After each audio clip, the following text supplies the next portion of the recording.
All right, we'll go ahead and call the meeting to order. We're a couple minutes late. It's 6:32. We'll call the meeting to order. We had another meeting to finish up. Michelle will take roll call for us. I would look for a motion to approve the employee resignations that are embedded in our agenda. So moved. Motion by Teresa. Do I have a second? I'll second. Second by Sue. All those in favor say aye. Aye. Any opposed? Okay. And then next would be the contracts. Okay, I would look for a motion to approve the couple of contracts that were embedded in our agenda. Administration recommends approval. So moved. Motion by Teresa. Do I have a second? I'll second. Second by Rick. All those in favor say aye. Aye. Any opposed? Okay. All right. Next, we're going to look at, we have our Tomah Area School District Administrative Leadership Team here tonight, and they will be presenting on our district behavioral interventions and supports. Thank you, Mr. Chairman. We also have Michelle Powell from CISA 4, so I want to thank our administrative team and our faculty, everyone involved with the behavioral supports we have in this year. Tonight we'll talk a lot more about what's going on and the work that's being done around this area. So Justina, I'd like to turn it over to you and the team. So thank you everybody, and board, thank you so much for your direction on these presentations this year on this topic.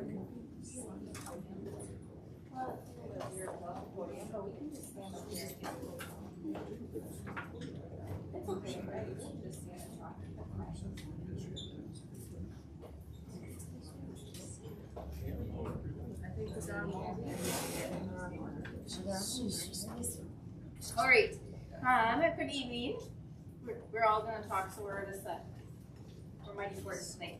Tonight, the administration team would like to share an overview again of our positive behavioral interventions and support systems, or PBIS, with a specific focus on our adult data and from a survey, as well as our Tier 2 supports. So again, PBIS provides a proactive, data-driven framework for supporting both student behavior and well-being. While Tier 1 focuses on school-wide and classroom expectations for all students, Tier 2 is designed to provide targeted supports for students who need a little extra help to be successful. Those supports are intentional, timely, and aimed at preventing concerns from becoming larger barriers to learning. This evening, we'll highlight how we are responding to our self-assessment survey results, which we'll talk more about, and how Tier 2 supports are being utilized in all of our buildings, as well as how this work aligns with our commitment to creating safe, supportive, and inclusive learning environments for all students. Now we'll turn it over to Melissa. Thank you. I know we spoke to this the last time we were all together, but just to remind everyone that we're looking at 3 different tiers of support when we're looking at behavior or academics. So the first tier of support is a school-wide system. We call that Tier 1. We expect that about 80 to 90% of our students will respond to that first round of instruction. That's something that everyone gets no matter what. That's where we're trying to make our expectations really, really clear. When you're in the hallway, we're going to look for this, this, this, and this. When you're here, we're going to look for this, this, this, and this. This is the way we do it here at school. The Tier 2 level is in response to the data that we get from kids coming out of Tier 1. If we're not seeing the responses that we're hoping to see out of Tier 1, we know people are going to need a little extra support. So Tier 2 provides that. We look at the data, and then we start to customize an intervention that seems like it's going to get at that kid's need. Whatever they're trying to tell us, we're going to try to match them where they are and provide that kind of short-term support. We're going to monitor it, make sure it's working, and if it's not, we're going to make adjustments based on that information. Our Tier 3 supports are going to be really intensive, really individualized, and really targeted to specific students, and perhaps grab some of those wraparound services, looking at some community supports or some kind of out-of-the-box thinking. And Tier 2 are things like check-in, check-out, those behavior academies we've talked about. Tier 3 is going to be all of that Tier 1 stuff and the Tier 2 stuff, along with whatever additional supports we can provide. That's where we're talking at a student level instead of a systems level. What can we do for this kid?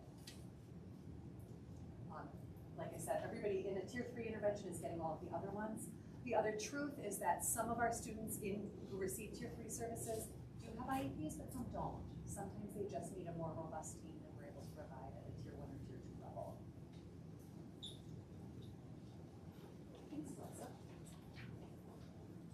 So the self-assessment survey is, the purpose of that is to check on the health of our systems, right? So as the prior slide shared and Melissa shared earlier, we were looking at our school-wide implementation as well as our classroom implementation, and then it can check also on tier 2 and tier 3.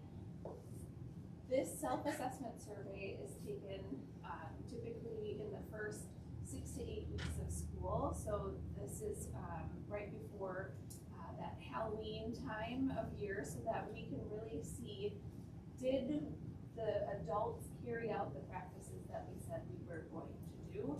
It's kind of that temperature check, and then we do that on an annual basis. If you click the link, the self-assessment manual will come up. That is based out of the pbis.org. And again, it's not only taken here in the Tomah area school district, but across the state and then across the nation. We are going to go into this. I believe Tim's going to walk us through a couple of the questions as well.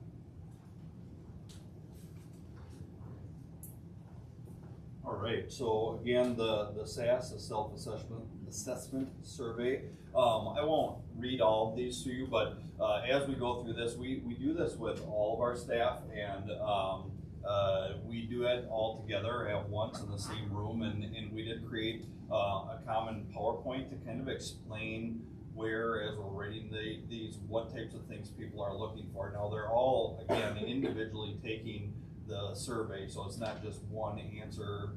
Every single person has their own device and can answer how they feel about that. But we do have the ability to kind of just share with them, an explanation of, if you feel like this is where you would score. If you feel like this is where you would score. So we kind of walk through a rubric with them. So you can see on this first area, all of this, and I won't read it all to you, but in that tier 1, that it is school-wide stuff. So now you're looking at things that are happening all across the school. So I'll just read the first one on there. My school has 5 or fewer positively stated behavior expectations and or rules defined and in place, like the school matrix that we all have. So again, these are school-wide types of things in those first sets of questions. And then we get into the tier 1. So these questions relate specifically to the classroom.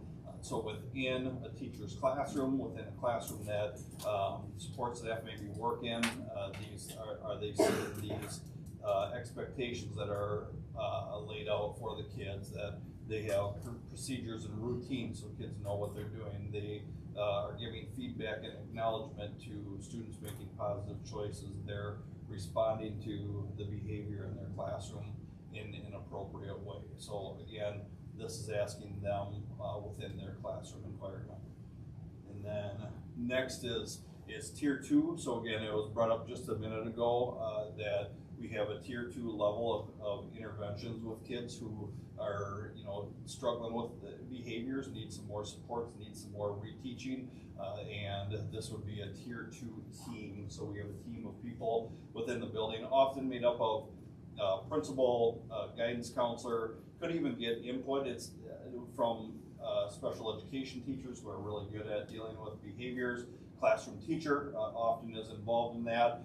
It really could be anybody who works with that child and wants to give feedback. But again, we kind of focus on those who have more of a strong behavior background. Again, counselors, principals, special education teachers, school psychs. I didn't mention that. School psychs can also be involved in this tier.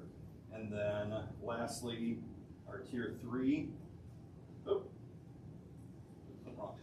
Tier 3, so again, this is the most intensive level of support.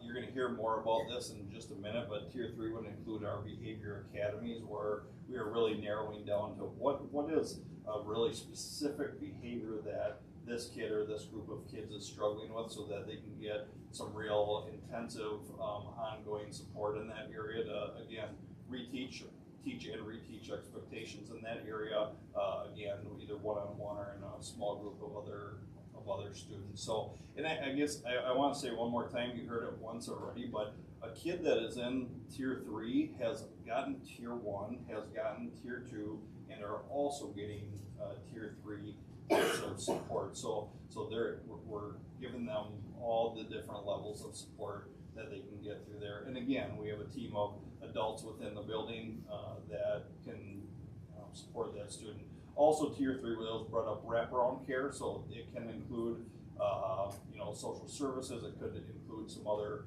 outside entities that maybe are connected with that kid, or ways that we can look for support outside of our building as well. So those are the actual questions that we run through and let them rate. And so the last thing I'll say before I kind of step away is that this is something that we do every year, so that we can look at areas that we need to grow, points that we're finding we're getting low scores from our staff, so that we can find ways to teach them or reteach them the things that they need to know. And from year to year, we can kind of look at data from one year to the next year and see, are we making improvements in that area from one year to the next. All right. Thank you. Excuse me. So we're gonna actually go into pbisapps.org, and right here is the demo button. And what's really neat about this is you can click on PBIS assessments, and this is what the screen would look like for open surveys and closed surveys. When we're assessing the health of our system, we're asking all certified and non-certified staff to take this assessment. We want folks that are traveling between buildings to have a voice. We want to make sure that we're collecting the input to make sure that the adults within our system have a high understanding of what we're asking them to do, and to see if we're getting those results. So I'm going to click here on this self-assessment survey 4.0, and you'll notice that they just have a demonstration school, and we go over here to this review reports, and you can see they have, I'm going to call this Cheddar Elementary, but they have this school that they have, and we're going to see very similar data. That's actually Tomah's data, but for this is going to allow us lights are going on. Okay, so That was helpful. if we can also put in by item, and we can activate those highlighting reports. So like this Cheddar Elementary School, right? They have 37 certified and non-certified staff take the SAS. You'll notice over here that they have strong implementation, or what's in place. They have some that are partially in place, and then nobody's not in place at all. And so you'll notice what the priorities are on this side. This will give you all access to all 15 questions that would be school-wide, and then the sample questions that they would be using for classroom, as well as the questions for tier 2 and tier 3. So this is kind of the demo site, just so that you have access to all of the information that the teachers would have had access to.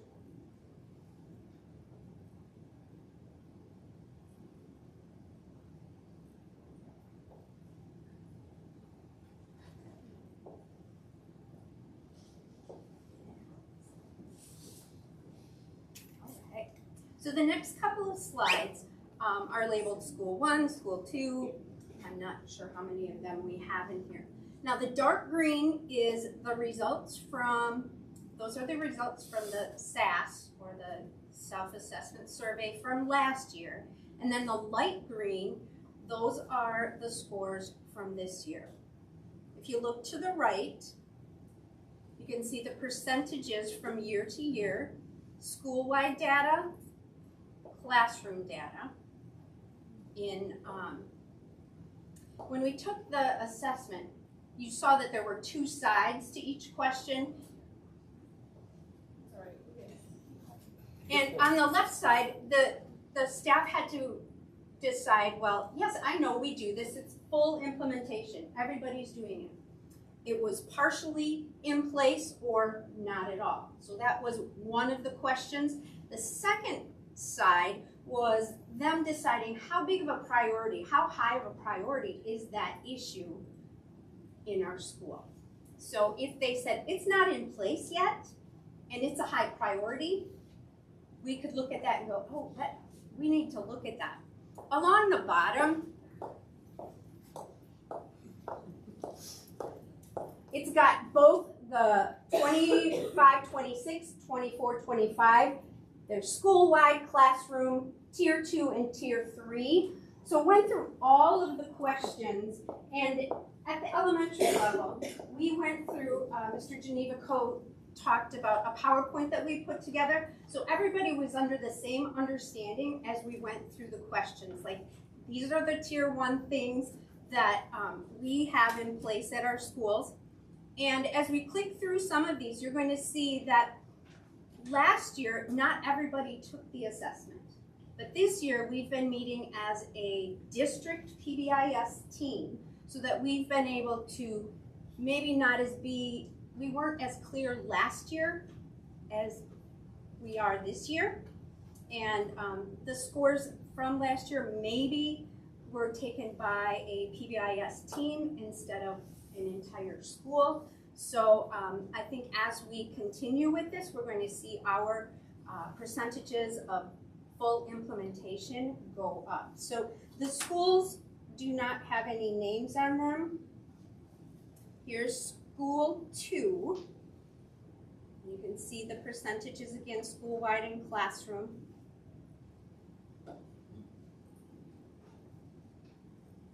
For the most part, this year's score is higher based on clarity from last year.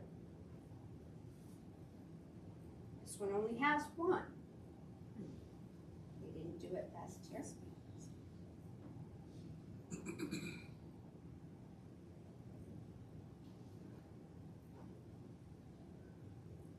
Any questions about that part?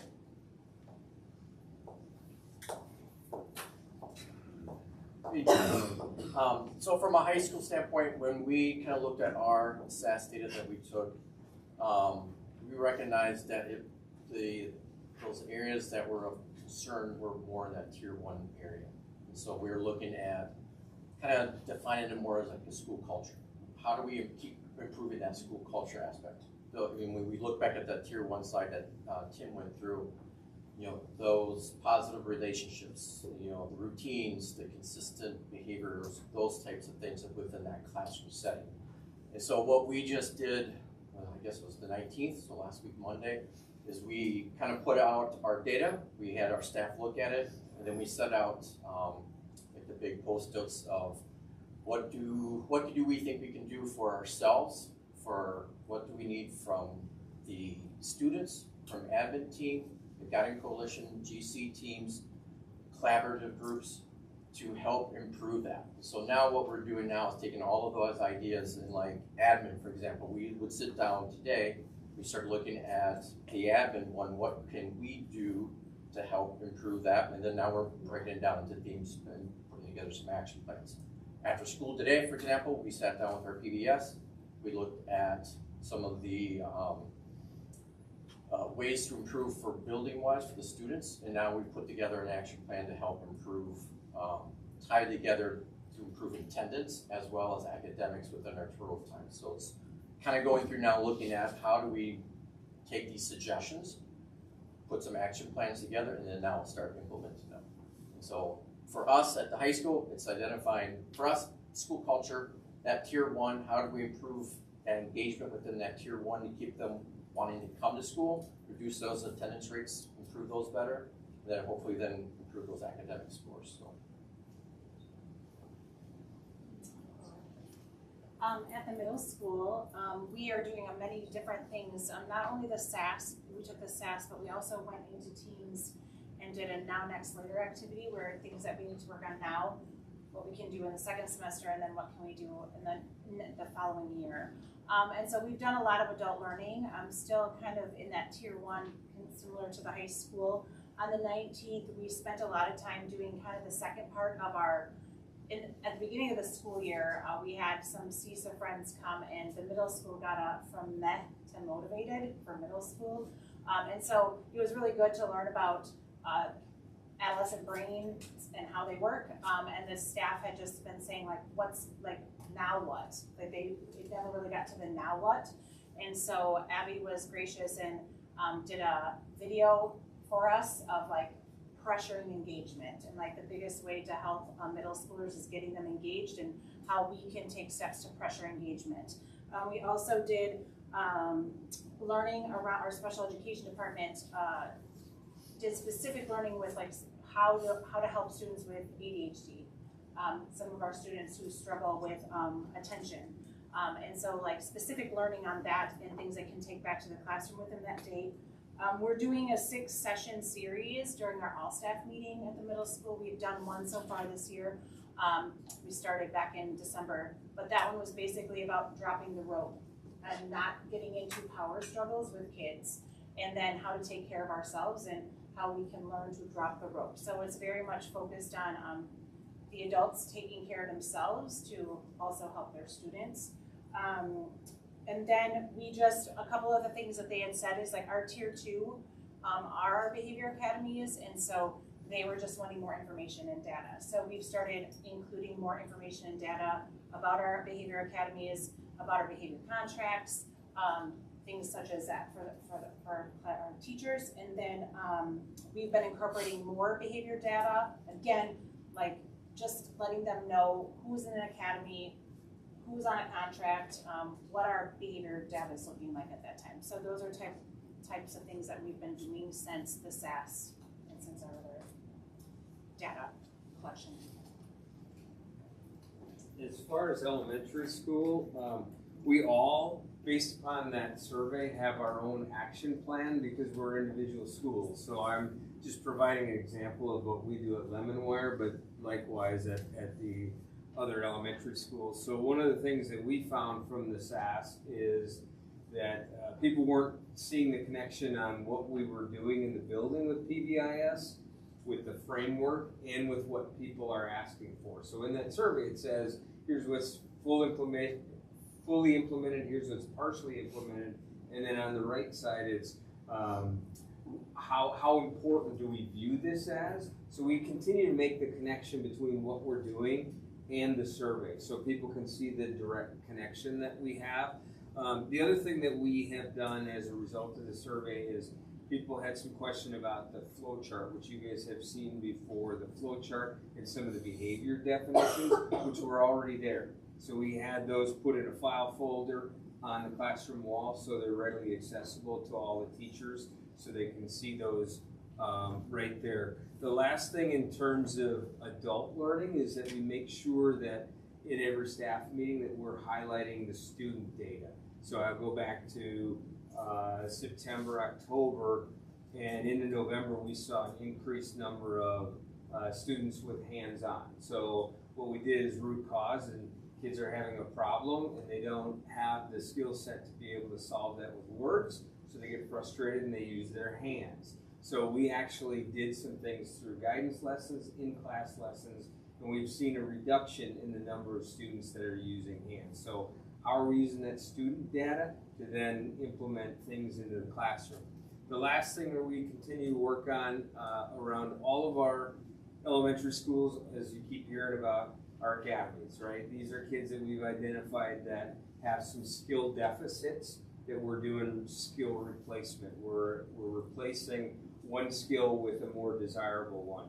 So at Lemonwire, we currently have 4 different academies. We have 2 hands-on, we have a motivation and attendance academy, and then we have a civility academy. So those are 16 individual students that are getting direct instruction on replacement behaviors so they can be successful.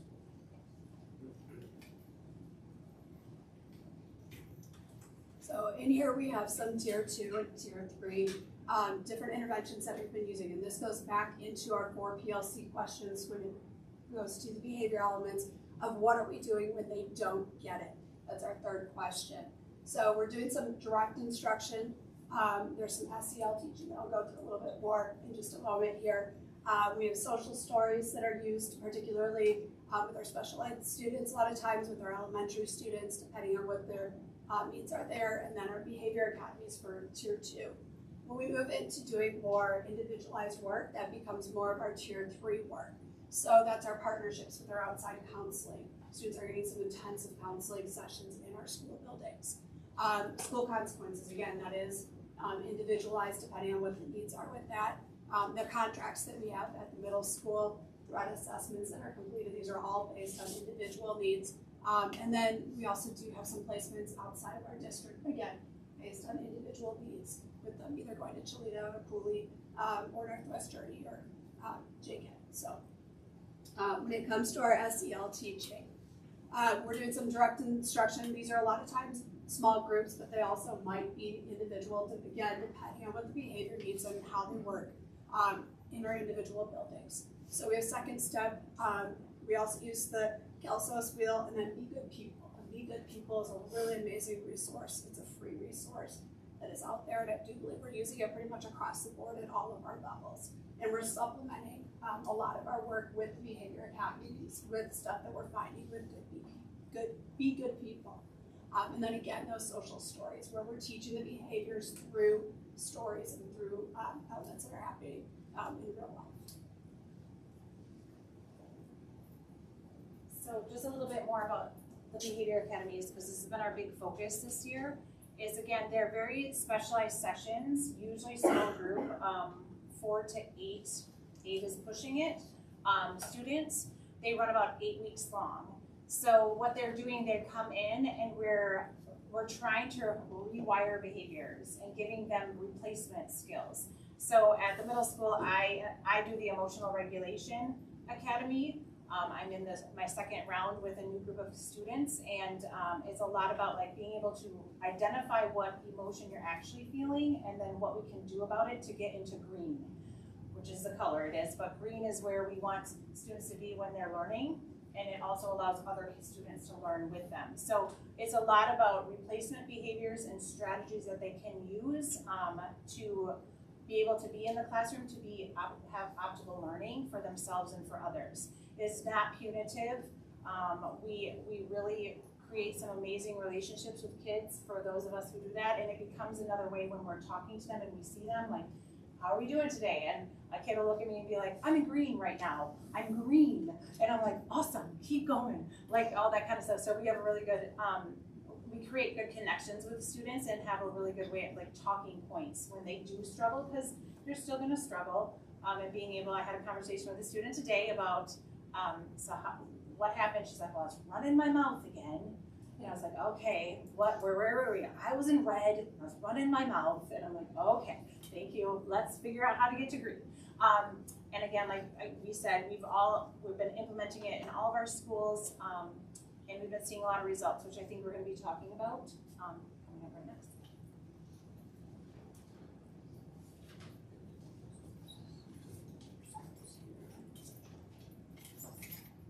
All right, so we wanted to take an opportunity to tell you about the different academies that we've been teaching at every level as well. So Brian and I are up here. We started the school year by picking a few students in our buildings from the previous year that shown some, I think we both went hands off. So hands off behaviors to jump into this and see how the academies really work. And I would be lying to say if there were take-ups along the way. So elementary, some of the academies that we are doing are check-in, check-out is that first acronym. Civility, so being a good leader in our building, hands-off, social skills, and emotional regulation. As Amy had said, we take these in smaller groups. I've noticed that with elementary, even smaller so. So I think the biggest group of kiddos that I have is 3, but the smaller, the more intense that we can work with them. And it's just teaching them replacement behaviors. So I'm trying to, one of the skills we worked on today was putting our headphones on to be active listeners. So we went through different scenarios on putting phones on. How does that make us feel? How does that make people around us feel when we're actively listening to whoever is trying to talk to us? We've been adapting the lessons as well to make sure that they're more elementary friendly, especially for the younger kiddos that we have in those grades. Sometimes the scripts that the Solution Tree gives us are a little bland, so really working with the We Are Good People website that was up here before to just try to pull resources from there for replacement behaviors. An example of these, it's just easy, the hands off. It's a great one to just say to kids, don't solve problems by hitting people. Well, part of these lessons are kids starting to realize what happens leading up to that. What is your body doing? You know, I had one kid that says, you know, right before I hit somebody, I swear a lot. And I'm like, hey, there you go, buddy. That's your hint, right? If you start swearing a lot to yourself, you're going to want to step away because something's going to happen. Another student that says, you know what, I start breathing really heavy and I feel my face get red. So that's an idea that you start doing something different or put yourself into a spot. Then you can trigger some of those replacement behaviors, such as just walking away or talking to somebody, talking to an adult. Beginning of the year, I had 6 kids that I didn't even need to look at data. I could just I know this child, who had had significant hands-on the previous year. To this point, I still have 4 of 6 that have 0 hands-on throughout the year. The 2 that have, they've been minor, and the kids right away were like, you know what, I didn't hit the pause button. I didn't hit the pause button. I should have hit the pause button, Miss Rowe. But these kids, they enjoy it. They see that we are asset-based, that we're trying to build them up. They come to me and say, Mr. Rowe, when are we going to have Cool Kids Club again? When are we haven't had Cool Kids Club in a while. So they look forward to it, and they realize that we're doing something positive. Yes, we still do the consequential stuff if need be, but they understand that they were in a spot that wasn't helping them. They need to build some skill. I think another key piece that I just wanted to mention about the academies was making sure that there's the communication between the person leading the academy and any staff members that may be working with that student. So you're saying that during the academy this week, so-and-so worked on this replacement skill, this might be the language that we use, whether it's push the pause button or whatever replacement behavior it is, so that when they see that child in a situation that they may need help, they can use the same verbiage that they're being taught in the academies with us. Additionally, you want kids to focus on one big rock too, right? So one of the students who has not had any hands-on this year, he has had 4 bus infractions for switching seats or eating candy on the bus or something like that. I'm not saying that that's not important, but priority-wise, he was being suspended for things where it was physical, and he's in 5th grade, so it could lead to law enforcement things. So that prioritizing of this is still important on the bus, not switching seat from a safety standpoint, but at the same time, the vast majority of our focus is on those keeping hands off the bus.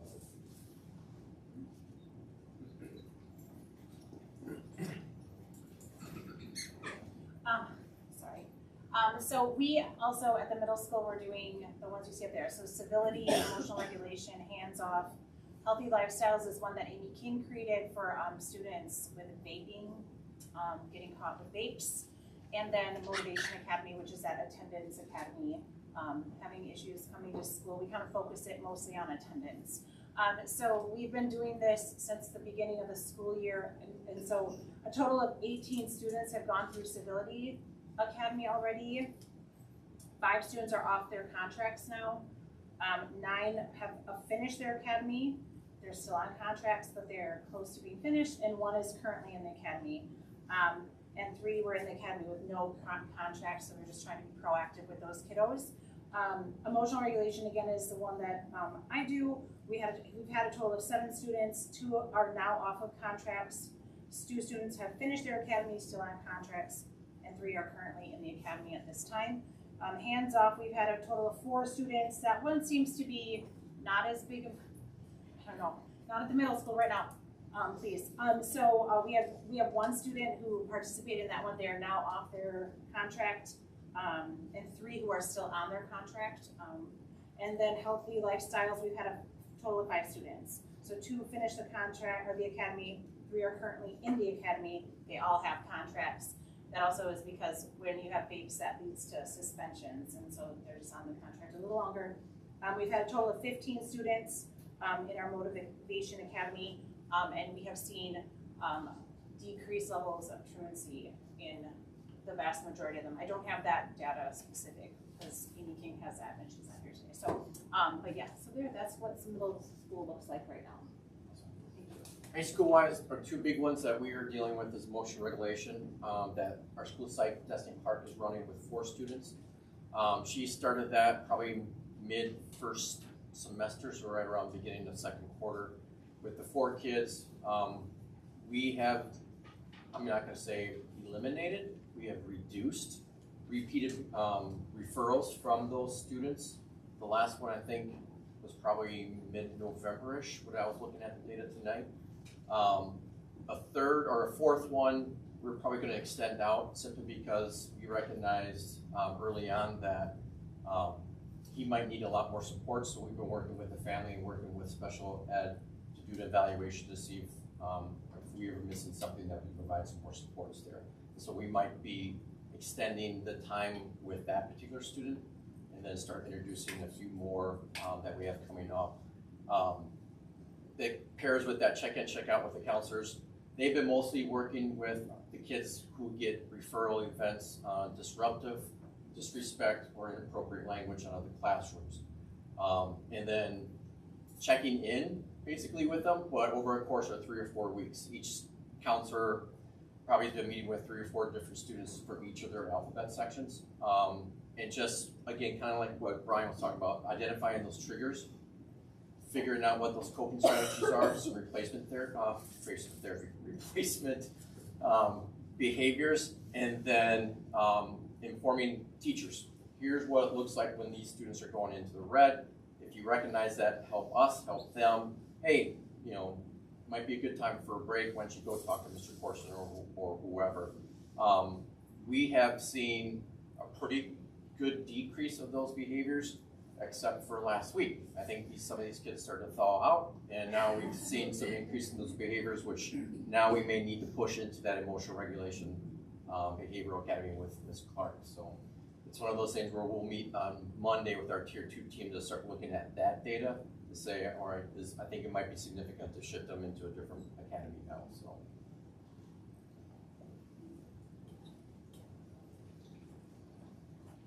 So if that's where we've been, we want to take a peek at where we're looking to go next. We've been really pleased with the success that we've had with behavior academies. They're well received by families and students.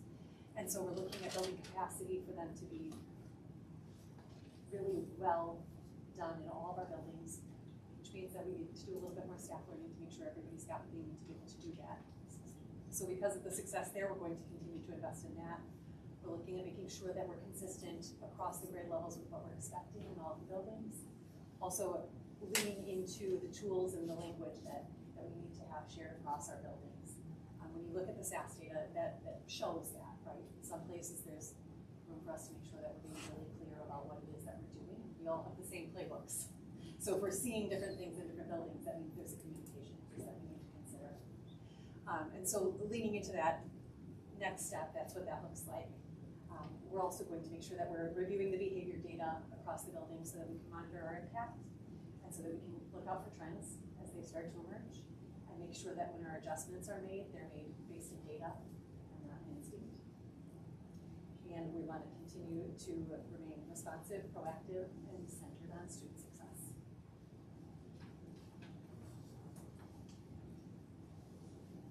Done. Tell me what to say after that. Keeping that. Thank you for your time. Comments, questions? People have? Sue, looks like you. I do, and you touched on it on the end here. Are the families aware of what your intervention process is? They know too, so that they can probably maybe try to help to implement that at home?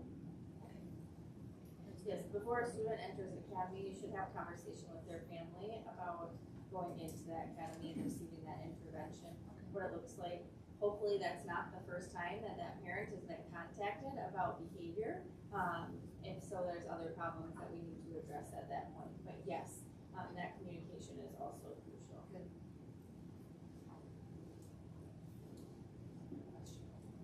Yes, right? I guess I'm kind of confused. In last time, you guys kind of presented a little more data. Like kind of just reviewing my notes, like you had a breakdown of how many students were in tier 1, how many were in tier 2, how many we were anticipating that were in tier 3. In fact, I got the report in October, it was 128 students that were in tier 3. Where are we at now? So this presentation is all the systems that are going into it. We can do a pre and a post here coming up at the end of the year. But I think we presented some anecdotal data on that, but our current panorama system will give you that picture fall and into our end of our year, if I have that correct. And this presentation was really about the adult behaviors and what we're doing as adults to help our students and to support our students. So we'll have a healthy system report at the end of the year for you, but this is such important work. This is the work. The data is extremely important. We'll do that beginning of the year and the end of the year. So what indicators are we using that is supporting your adult learning going down to your staff level? What indicators, like what are you guys looking at? What are you measuring to make sure that this is actually going down to the staff level? That's what the SAS, the self-assessment survey, Right. that was surveying all of the adults in our schools and what they And that's only done perceive. once a year, correct? Correct. And so the first year that we rolled this out, this is the 3rd year that we've been doing this program? And last year was the first year that we actually did the SAS survey, correct? And partially, right? So what is the buy-in now? Do you have 100% buy-in with your staff, like to take this survey now? Like, is everybody getting onto the same like team across the board at every school? Like, are we going to see that translate to the end of the year report? I would say that what I see is far more faculty are seeing we're seeing positive responses in terms of that self-assessment. How are we doing as an organization? How are we doing as a system in our building? Other buildings might have the push and pull of that. And so we put all of this in to impact reducing the behaviors that we don't wish to see, but we will always be working toward modeling and improving and building the capacity of our adult learners to impact student learning in terms of reducing behavioral issues that we see. So that is that fall to year-end snapshot. We're migrating to a new platform next year called NextPath, which will build and design more robust data pieces for you all. But I would say don't get too wrapped up in the dashboards. This is the work. This is what absolutely has to be done. The end result, absolutely, you want to see the slide. But this is the type of work that has to be done in order to see that, and it's year over year, and that's the self-assessment to me is absolutely extraordinary because we're learning more about ourselves as an organization than it's done. All of that data is put into their faculty meetings, the PBIS meetings. Never before has there been such robust checkpoints along the school year. So that's what's really been elevated in the district with our work with CISA 4. With your absolute support of the solution tree pieces, I would suggest that when asks come for additional academy training, wherever they are, send your folks to that, because this is not one and done work, it's that sustainability over time. I do want to defer to any of our principals as well, but what I see from organizationally, the broad base where we need to be as a board and a district level, we're absolutely in the right space. Let's say Well, I think maybe to answer your question a little bit more, I think last year we put so much into laying out our tier 1 and the matrices and making sure our behavior expectations and the way we follow those were set. And so what we would hope to see, which we did see, was that at that level in our SAS scores, that those percentiles went up. Now what I would hope to see next year, and again, hope is not a strategy, is that our tier 2 scores from this year's SAS would go up. That would mean the staff in the building are understanding our tier 2 interventions more. So that's what I would look for from that data. But I know Michelle was going to explain a couple other surveys that can happen as well. So the SAS, like I said, that happens in the fall, right before Halloween, right? We also that's our only assessment. We also have the tier fidelity inventory that we take here in the spring. And that's the tiered fidelity inventory. So like, again, we've been talking about tier 1, tier 2, and tier 3, right? That is really where the PBIS team looks at the tiered fidelity inventory. We're able to create action steps from that assessment to then continue this whole continuous improvement cycle, right? So then what are we gonna roll out next fall that aligns with our SAS, but then also the action steps that we're taking from the tiered fidelity inventory. I need some clarification. You'd said the SAS is a self-assessment, but then you said we take it all together as a group. So how is that self-assessment? So I'm kind of losing that So information. when we take it as a group, it's actually, we just have the rubric up there. And we explain to people what the rubric is. They take that all individually, but there is a how many point scale? I think So they're on their, 4 points. so I'm They just all trying have to get a their own picture. device. Yeah. Right there, Yep. and you're Yep. all in one room Yeah, with we just everybody have on the their rubric, computer. and we say, these questions are all, because the way it's worded is kind of weird. This is Okay. all about tier 1, these are, and then here's tier 2, here's tier 3. And then sometimes what people get hung up with is there's a rating scale and then there's a priority rating, and that's what helps. Like, if there's something that, hey, it's fairly well in place, and then staff say it's low on the priority list, that's not gonna be our first step. But when we do it, everybody either has their own phone or their device. We just, accountability, right? I know I've had people say, hey, I'll take it later, and we know life happens, right? So at a staff meeting, and then we have the rubric up on the screen and say, here you go. When you're done, you're free to go, but here's what the rubric is, this is what this means. So Okay. we don't allow then misunderstandings of terms and verbiage to get into the way of the work that needs to get done. And then, I have two more things. Is there any way that when you guys give another presentation that it can be embedded so that I can see it? I can never see what's up on that screen. Literally cannot see it. So any presentation, if it was embedded, it would be so much more helpful to me.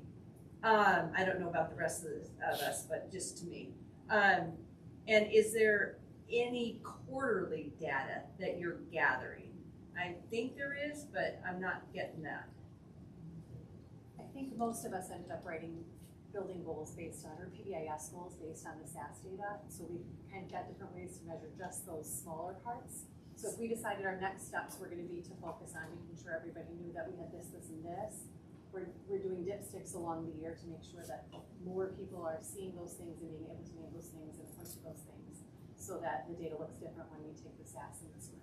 So, okay, so that's 2 times a year, but then your dipsticks, how are you what does that consist, what does that look like? Those kind of things. Is it just a verbal, hey, yes, we're doing this? Is it just a verbal check-in, or is it a written thing? What is it exactly? I can just say, so there's every month, and I'm only speaking for the middle school, but we have monthly PBIS meetings at the middle school. And so what we're doing is we're taking information from Infinite Campus and seeing referral. And what are the big referrals for this month? It's usually disruption or defiance. And so we're checking, and then we're making changes within our building systems to, like, okay, we're gonna focus really hard this month on defiance. Because it seems actually literally that's gonna be our focus this February. So defiant behaviors and like what those look like. And when we look at our weekly SEL lessons, we're focusing on defiance, like the different aspects of defiance. So we're looking at it monthly, look at our specific data to go along with it at the at the smaller level, while also working on what we found through the SAS data and just having conversation with teachers and what they need in the classroom. Does that help? That answers it, thank you. So I kind of want to go off all of that too. One of the things, this learning is ongoing. I mean, I know that this is one staff survey, but every single month is PBIS is a standing agenda topic at every single staff meeting we have. Now, each month it might be different flavors, like we've gone through the prevention cycle, so teaching teachers ways that they can set up systems within their classrooms for how they build relationships with kids, how they create, structures and transitions, how they give feedback to students, et cetera, et cetera. So those are things that we do as a staff. And the thing is in, I think, most of our buildings too, is that information is going to the teachers, but it's also going to the support staff. Like, they're coming to meetings as well, and they're getting a lot of that same information. So PBIS is an ongoing learning, it's an ongoing feedback, and if we're seeing specific areas that need to be addressed, whether it's specific behaviors or specific areas of the building that maybe we're struggling with, playground, cafeteria, whatever, we kind of brainstorm that as a group, and we discuss it as a staff so that we can take in their feedback and try to work on solving that problem. The other thing, I don't know that any of us use this term, but every building also has a BID team, of a behavior intervention team. Again, that's made up of principal, guidance counselors, school psych, special education staff, and teachers have access to that team at any time. So if they're really struggling with the behavior of a kid, they can reach out to that behavior intervention team, and then we kind of really look at what's going on with that kid, what are maybe some of the triggers for that student, et cetera, et cetera. And then it's a really kind of a team problem solving atmosphere. It's not just up to that teacher to fix whatever struggle they're having with that kid. Because sometimes we know when you're really in it, it's hard to see the whole scope and how you can help that kid. So in all of our buildings have that. All of our buildings have behavior intervention teams, and we formally meet once a month, but informally, again, they can reach out to that team at any time. So I have one last question. When was the last time you did a tier 1 fidelity? The inventory? Yeah. So last spring, we did that with all of our elementary staff to kind of calibrate around that. So that was. Thank you.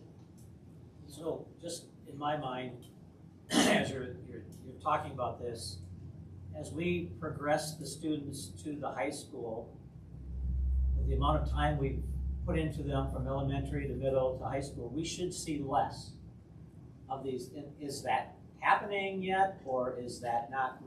Are we not enough into it yet to see that?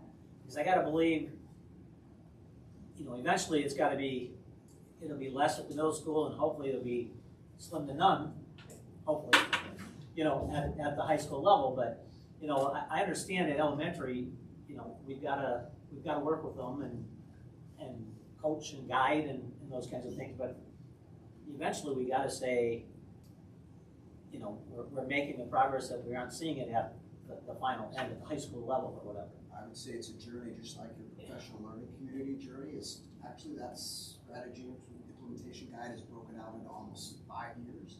So something very similar. I would just go on record saying what I see as a game changer in the system that we have now are the behavior academies and a couple of the other things that I see that have not been part of the system but are new. And I want to thank the board again for the robust professional development budget that you offer us to do that. But I'm going to defer any other questions from Rick to the team here. I do have something to say regarding that, just because I think what happens is that would make sense to think that way, but the behaviors that elementary sees and the behaviors that the middle school see look very different a lot of the times. Like, so they were talking a lot about hands off, where I'm talking more about defiance.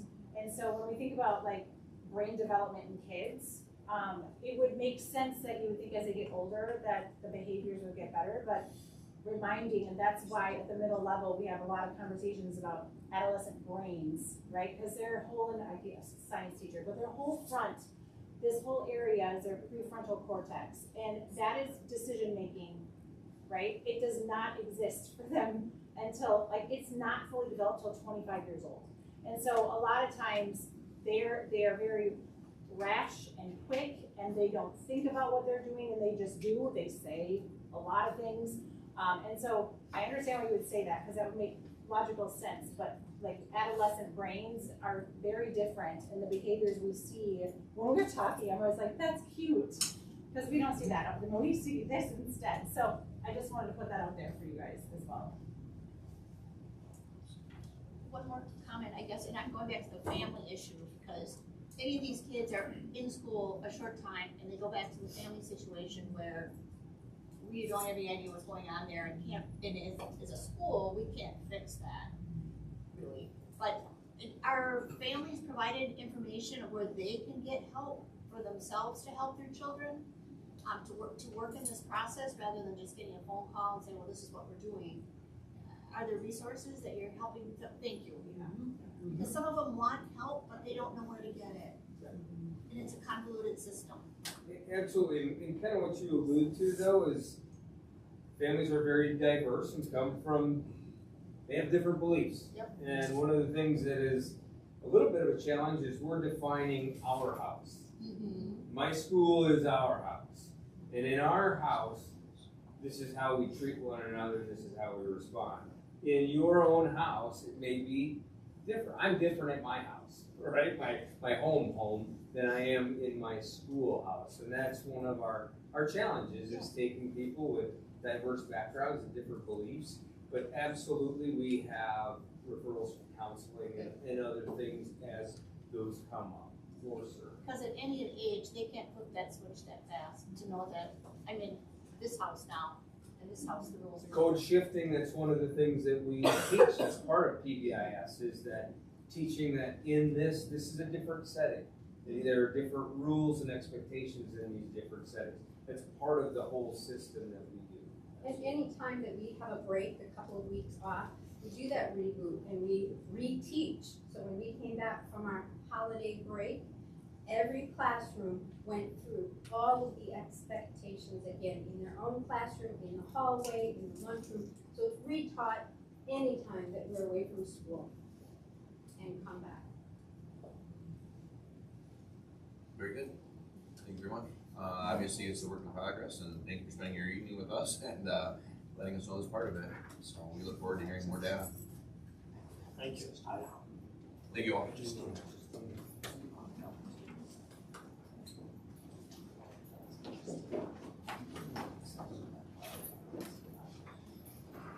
Okay, last big item we have tonight then would be to have a meeting with our service consultant from the Wisconsin Association of School Boards, or WASBA, to discuss and make some decisions regarding the recruitment, service selection, and contracting processes that the board intends to use for hiring a new superintendent for the district.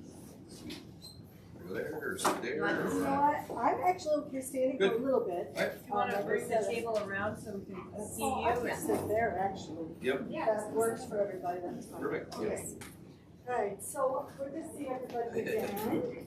We've had a lot of stuff happening. All right, so you're okay with me? I'm sorry, I'm good. Yeah, I'm good. Stand for a little bit, because I have a few things. Anyways, to let you company. know. So, we've got a lot of data that's been collected, so let's get started. So tonight when I leave, the two things I need are approval for the brochure that posts the position, which is scheduled to go out on Friday, and your choice of essay questions.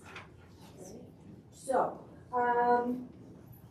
backing up a little bit, what's happened since I saw you last?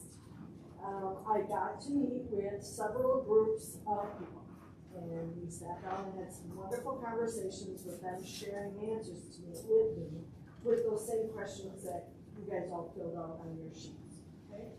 So I had a chance to meet with a team of administrators, a team of the teaching staff, a team of support staff, with the community, and I can't thank you enough because I don't get to do this very often, but I got to visit with kids. So I got to visit with the middle school kids and the high school kids. Okay. And when I show you the data, you're going to be kind of impressed with a lot of their thoughts. They might say it in a little different words, vocabulary isn't quite the same, but they express a lot of the same things. And then there were a couple little off things. We did have 5 students that took the survey, and their answers are very different as a group than what the rest of us. But the positive thing with all groups and with the survey is there was a lot of commonality. Okay, so what I did when I got done with the groups, is I literally sat, asked the question, and typed what I heard. Okay? So at the end, I took everything that was shared, and under question 1, did a whole listing of everything I heard. My system, because I think it's really hard to read if I don't do this, every 5 lines of text, I put a space. So there's 5 lines, 5 lines, 5 lines. So 14 pages of comments, okay? So that's all one document, and I'm gonna give you a copy of that tonight. You're gonna get that in the next segment that you get to go in your binder. It's gonna have the salary comparables, and it's gonna have this focus group stuff, so the community survey results in more data detail than what I have for you tonight. I have some summary things. But I am going to give it to you tonight just because it is electronic. And for obvious reasons, we're not going to read all 14 pages tonight. So, the thing that happened next is a huge time saver. I think I told you this new chat GPT thing. Before I used to have to sit just from my own memory and from reading notes, kind of pull out themes. Well, I dumped it all in and it came out with 5 pages of themes to each of the questions.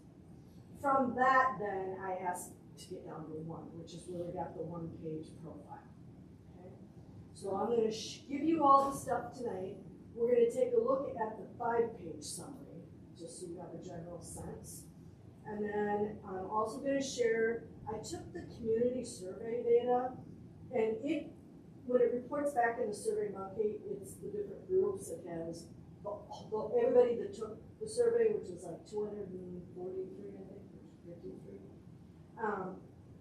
lumps everybody together, and then it can be divided into each group. So then I asked, and what I did is created a table of the top answers for each group. So it's all condensed for you, because you're not going to get it that way when you get the final. You're just going to get it.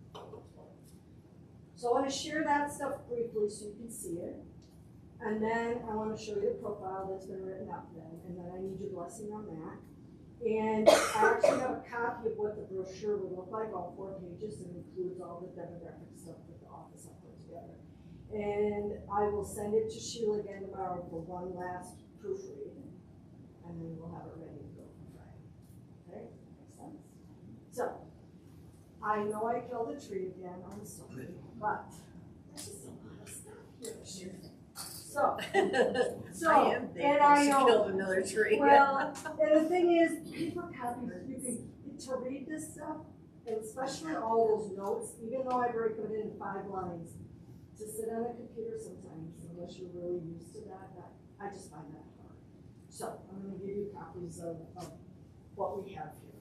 So this little one, I did take all of the board responses that I got and did a separate one for the board, just so you as a group can see what you share. Okay. Then this is just all the groups mixed. Okay.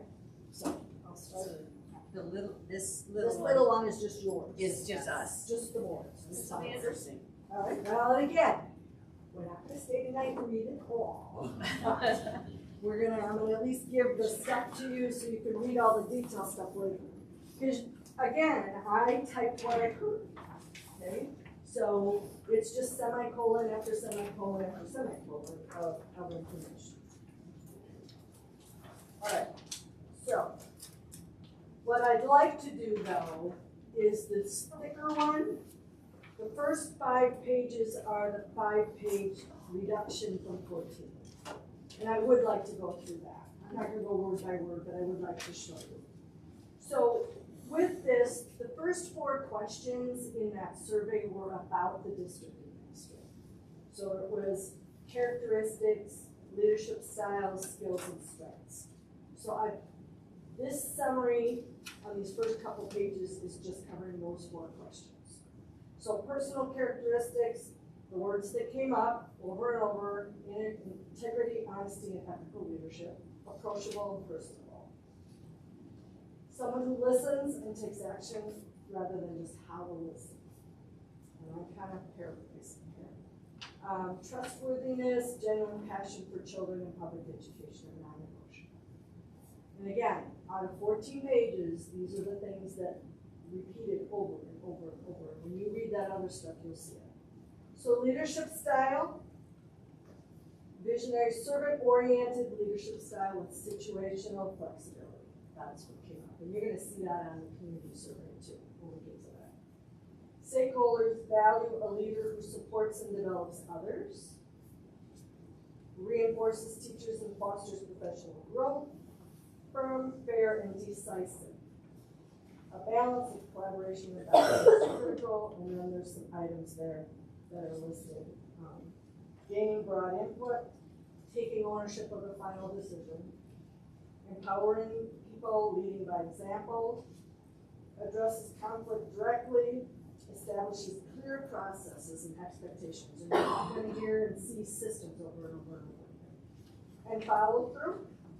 Then the strengths and skills on page 2, there's 1, 2, 3, 4, 5 areas there. Listener and clear communicator, understands curriculum, what should be happening, what good teaching looks like. School finance literacy. Community engagement, that's that being visible and accessible. I think I typed visible and accessible about 45 times, over and over and over, okay? Willing to own mistakes and learn. Professional expertise, a relationship builder and communicator. Experience in leading referendum and capital improvements. Instructionally knowledgeable, student focused, and capable of strengthening board relationships and organizations. So relationships was another thing that came up over and over and over. Bringing people together from across the community. So that was kind of the overall for the skills of the superintendent. Then there were several questions about the community and then strengths and challenges of the district. So questions 5 and 8, community selling points and unique qualities. They're bolded, again, when they got brought down to the big ones. Strong, well-rounded educational opportunities. I heard over and over and over from the groups, and it popped up in the surveys too. The variety of classes and opportunities for kids between the tech opportunities, the dual credits, having Western Tech right here in town, the businesses that cooperate with programs for kids, the music department I heard over and over and over again. Lots of opportunities for those kids. Engaged and supportive community. Everyone from the kids to everyone said what a tight-knit community, and if there's someone that needs something, everybody rallies to support and they help each other. And that positive community family feel was something that the kids all said, everybody said. High quality of life for the families, with the community activities, the park and rec combination, sharing with the school district, having those agreements to work together, the 1994 location, we're every direction, you're close to other larger areas, the medical facilities, the VA, the COI, all the things that kept repeating, okay? And a unique community character. So, history, there's a lot of diversity here that you don't find in other communities because of the Fort McCoy and with the Ho-Chunk Nation. Those were things that people spoke to with pride, that they have those connections. Large district with a small town feel. Questions 6 and 7, district challenges and improvement ideas. And I will be honest, we're going to come back to these 5 things again, because I based the essay question options that I'm going to add to addition to the ones that you had before. Created some essay questions specifically to address some of these challenges. That hones down into what is unique to you. And again, you can toss any of them out, but I'm going to add them to your list. So challenges, the facilities and sustainability financially. And that's not uncommon. That's a lot of districts. And I heard oftentimes about the referendums of the building and just wanting to maintain and build towards the future. Even the kids talked about building, and planning for the future. Kids didn't list the facilities as one of their major concerns. You'll see that in the ones that took the survey. But knowing and understanding, they all understood education's changing, and how do we adapt and plan for the future. That's what that all about. Staffing, recruitment, and retention, you're gonna find is the #1 issue across the board for everyone. That is #1. When we get to the community survey, you'll see that graphically. Student well-being, behavior, and safety, also not uncommon, but that came up as one of the top challenges. Academic achievement and program development, not that people were dissatisfied, but the concept of keeping it out in front that you always want to be continuously improving. You don't just sit on your laurels. What do we do to keep improving? So that is a challenge. It doesn't mean it's a problem right now, but it's an ongoing challenge. That's the way it was phrased to me. And then communication, trust, and leadership systems. I think one of them was even somebody on the board here. Synergist. I've never heard that word used, but that is a good description of a district administrator as a synergist. You're building systems that get the work done. And that is the central person who has worked with that. So coming up with that system. And then question number 9 was not on the survey, but was with our group, and they had a lot of fun with that, actually. I do set it up in a positive light. That, hey, first week the new superintendent's on the job and they happen to run into you and kind of want to sit down and have a cup of coffee, and you as a community person, they want to know what advice you could give them, get off on a good foot and a good start. And one of the groups, somebody spoke up, well, the fact that they're asking me for my opinion is a good start. Yeah. So you're going to see that in the comments. But if I took everything that everybody said about the advice, these are the 10 things. And I thought, wow, this is ridiculous, actually, to sit down with a person and say, all right, be visible, #1. Build relationships, #2. Listen before you lead, don't just jump in. Engage the whole community. That community theme was loud and clear. Be authentic and approachable, and that comes back to learning from your mistakes, being honest.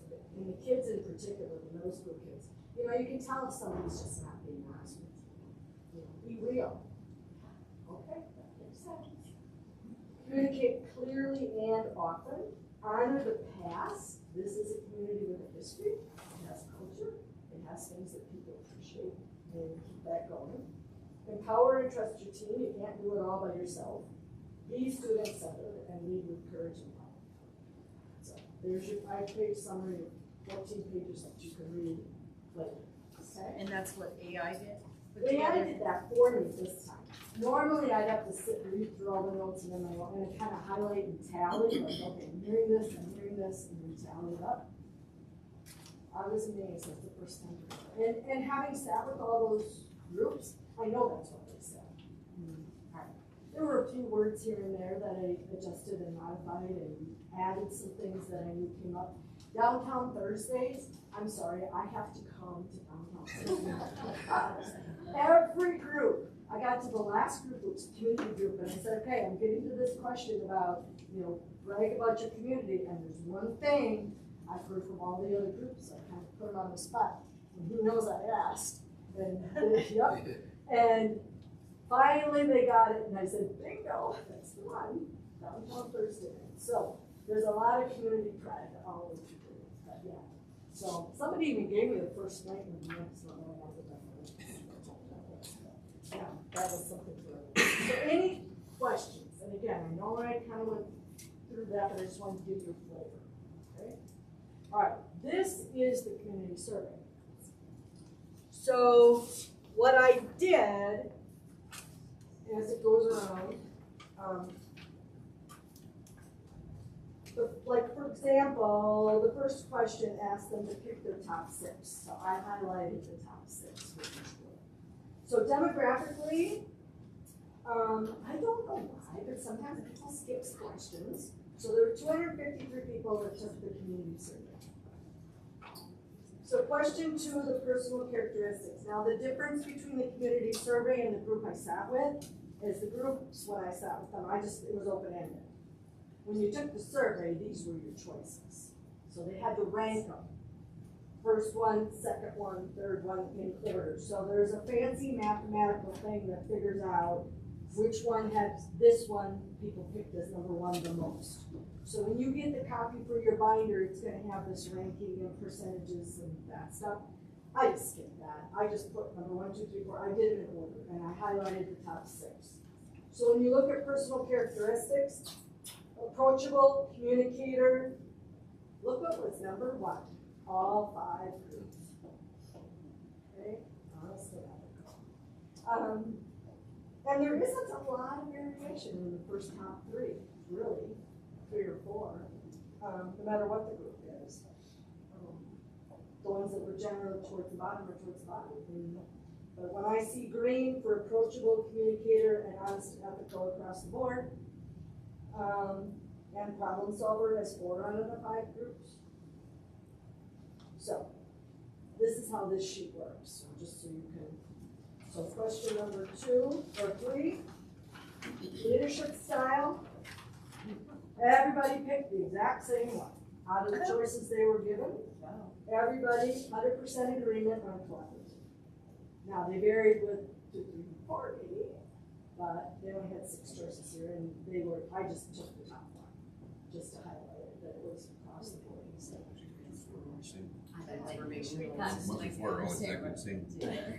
I don't think people understand what a transformational They have is. that definition on the survey. Transformational's role of the superintendent is to change the Yeah, Yeah. well, Right, I and agree with you. that's not a real good definition. Well, but anyway, yeah, I'm taking that with a grain of salt. So you'll see with the profile that I did do a little bit of accommodating for some of those things. So question 4, specialized skill. Everybody, they maybe ranked it a little differently, but everybody, number 1 or 2 was recruit, manage high-quality staff across the board. Then build positive board administrative relationship and a child advocate. Those were okay. So now, when you look down the students, some of that they have a little different view on things, but that's okay. That's okay. I was just excited that 5 people marked themselves as paragraph student, which is great. All right. Expertise. Budget development and management, community engagement. Out of the top 2, if you look at that. Strengths of the district. A little bit more across the board, but again, if you look at the different groups, what they picked as their number 1 strength. So the community members that took it, the community support is the number 1 strength. District staff member, the professional staff. And so on across the board. You know, but when you look at the strengths, that's okay to be varied because people are coming from different perspectives. So that means the district is meeting different needs. Question. Yes. Sorry, I'm gonna go back to question number 2. Yep. For the student, so honest, ethical was 1 across the board. Yep. So looking at the student column, there's 2 1s. There's think- honest and I'm ethical assuming- and sense of Oh. humor. Assuming sense of humor. Should be the 13. I think we're missing. So number, Because a 10 is missing. 10 is missing. Right. Okay, I'm sorry, it should be a 10. I just don't see a lot of students, I would say, sense of humor, I would see them putting that as 1. That's what I'm just asking. Well, and I can go pull it up, but yeah, I'm guessing you're right. I saw that too. 10 is it's missing. probably 10. I mean, I'm guessing too, but then I like a kid's behavior and like most kids aren't gonna care if someone's honest and ethical, like. Well, except that the 5 that took this But are probably. maybe the kids who took it are Yep. more. Yep. I'll dig it out for you. So we'll Yeah, I have a see if feeling. we can find it, perhaps. Right, maybe. It just seems weird that we really flipped. Yeah. I'll find it so you can look at It's the. okay, it's yeah. not gonna But make thank a you for catching the difference, I mistake, just though. was thinking with it being all 1s across the board. Yep, no, that is right though. That I know is Okay. right. Okay. Because I did the top ones first. But I'll find it for you. Good, we're So here. anyway, good question though. And the other thing I was gonna tell you is I just went strictly alphabetical with all of these categories. Yep. When you get the full thing, it literally does a bar graph, and so the top one's gonna be so they do it in the order of top to bottom. So it's gonna look a little different. But thank you for pointing that out, because It really is not gonna make any difference whatsoever on the No, questions but I'm that a are bit of being a asked. I was just perfectionist. wondering for the sake of wondering. Yep, no, I will send it. Alright, so strengths of the district, where did I leave off? Okay. Expertise, strengths of the district, and then challenges of the district. So on the very last page, attract and retain staff, budget financial resources, staff morale went up, down, up, down, up, down, but it was in this top 6 for all 5 groups. Communication, facilities was 3 out of the 5. So, anyway, a lot of data to digest later. Cheryl, how many people were at the community?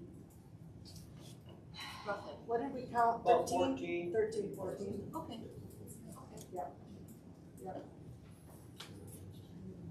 It was a great conversation. I mean, it really did have good, they were probably the most verbal in terms of how much, I mean, they just kept talking, so I just kept typing. So there was more stuff probably from that group than even up that. Does that make sense when I think about it too, as adults? So, here's the draft of the brochure. And I can't thank the office staff. I'm assuming Sheila had a lot to do with it. I will double check with her tomorrow. But so the 3rd page is the one when you get a chance to look, that's the one you have to kind of give me thumbs up or thumbs down if there's any other edits. Yep, the candidate profile. That is what was built from the 14 that went to 5 that went down to 1. And I want to give you a few minutes to take a look at that. So that's the piece that's going out. And this would just be like a page on the. This like is somebody's all gonna online. apply, right? Yeah. But if somebody's gonna apply, they're gonna see it. They're gonna kind of see this is what we're looking for. Yep, they're gonna see this, and then they're gonna open up and scroll down and see page 2, and then this is what most of them will look for. Like, what is the district looking for? So this is the one I need some feedback.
Yeah.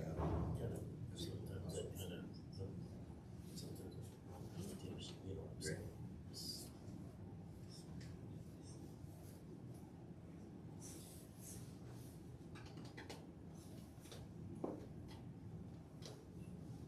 Sure, how long did the community focus group last? How long did?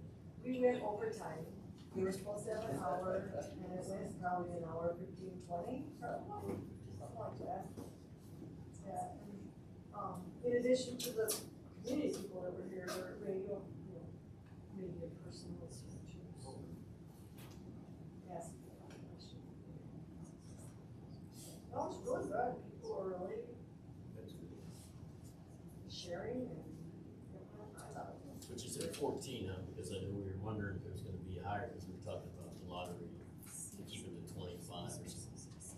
there was some feedback, I know I sent personally to people because they didn't get it, where, you know, showed that that was part of it. So we don't need to do anything. Well, the rest of it, unless you find, but I'm gonna run that past you, Luke. This other stuff's more what the office did, you know, and it is what it is. I did But I know. I want feedback. corrections on here. Well, it's not a correction, but I have a thought. Yeah. Instructional and organizational leadership. Yep. We always take it to the next level. The second bullet point, advocates for all advocates for all students, and then we go on and says demonstrates commitment to equity and inclusion. If we're an advocate for all students, does that not cover it? Well, and that, yeah, so we can just throw. So Well, I'm just, nope, because I was just looking at that. While you guys were talking, I read this, and I didn't see a whole lot of equity and inclusion in there, so I was just wondering where that came from and why we are including it. Because I had the same thought as Spencer, do we really need to include that? So it's almost like a double. It is a Right, double. it is, It's but a I just double. didn't see it a lot in here, and again, I read it in 5 minutes, And I'll- so. Right, and if I'll you're- take a little, cause I took some license with, every group talked about diversity and how important it is to understand and be accepting of and celebrate the diversity in the community. You will see the word diversity. I did, over I and did. over and over. I just, So, the diversity versus the equity and inclusion, so I mean, I don't, That's the point, yeah, in my view, I don't equate the two to each other. okay. I don't either. And we can cross that, and Just just straight end off. with advocates for all students. Yeah. Yep. I vote for that one. Okay, that's simple, that's why we do it. Other thoughts or ideas or anything like that? No, there was something I had. You do have it saying basically think outside the box. Innovative, you use innovative in there. Trying to figure out where you're gonna set.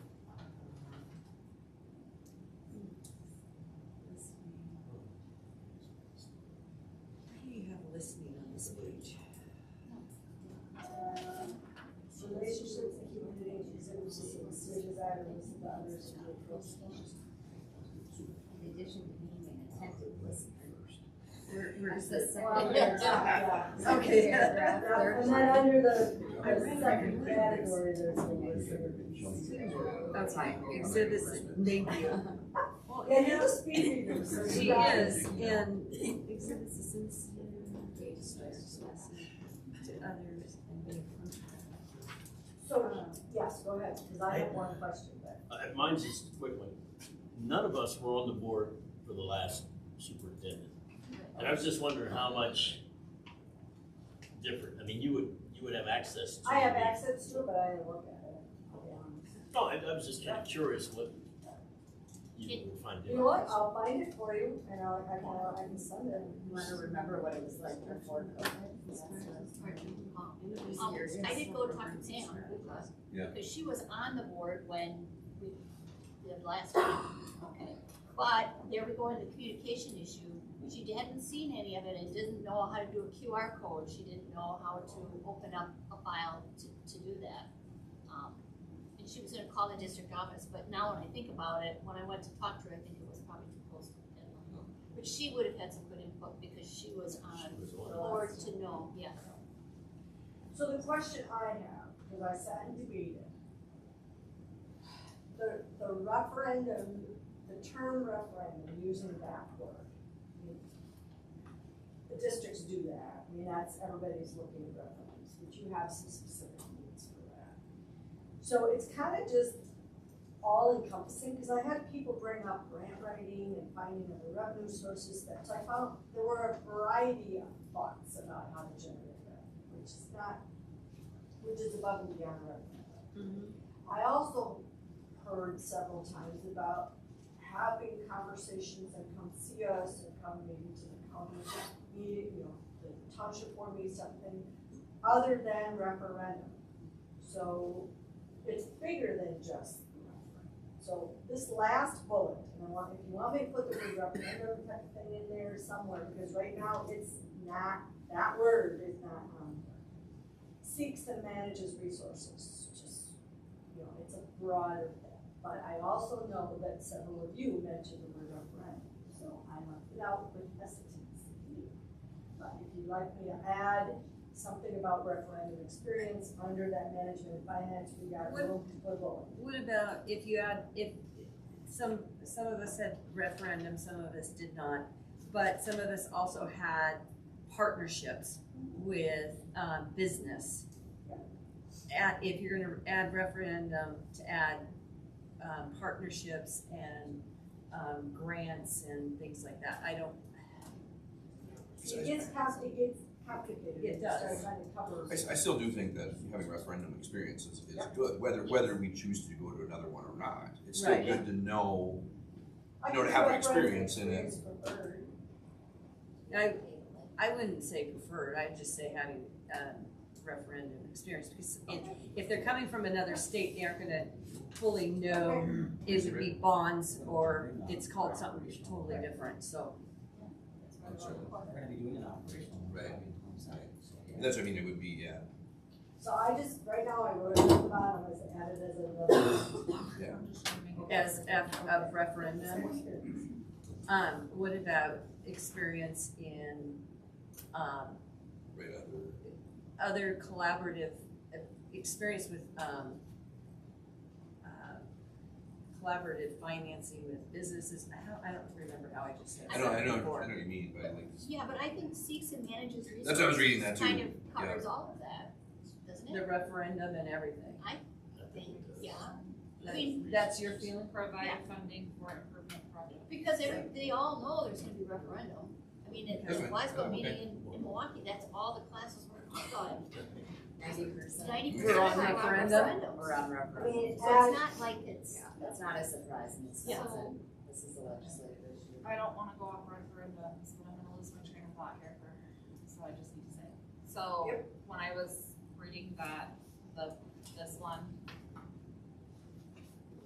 so I'm biased because I'm a behavior analyst, but I saw the word behavior a lot in here. And improving behavior is one of the core, the two things that we talked about was communication, right? Was the other one and behavior. So can we put something where it says like inspires and supports the implementation of innovative instructional programs and strategies? Can we add something about having like some sort of like well-versed in PBIS / PLCs? Well, PLCs are the academic. But that's what I'm saying, but Maybe right. how you word it without But being what too I'm rude, what I'm saying is if we're you implementing 100%. a PLC, Right. they need to have They some need to sort of knowledge of the PLC. The PLC Right, process, and if we're doing PBIS and behavior is mentioned how many times throughout It's huge. this. Yeah, so I don't know if you word somehow like. So they have to Collaborative learning environments. helps others be their be and do their best with through implementation of PBIS and PLCs and things like that. Is that Some kind of collaborative learning. You can even do here's like what I- innovative instructional and behavioral programs and strategies, including There you go. PLC and PBIS. There you go. Bingo. I'm gonna say that was pretty good after being in residency for like 3 days and doing 2-day training. So that's it. That's the break how I have today, guys. You get this right. We're done. Thanks. Cheryl, did you You're get that? welcome. I got it. You got the last few cells there. Inspires and supports the implementation of innovative instructional behavioral programs and strategies, including PLCs and PBIS. Well, Including and but not limited to.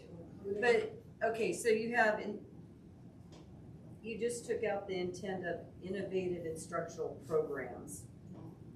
It's instructional and behavioral.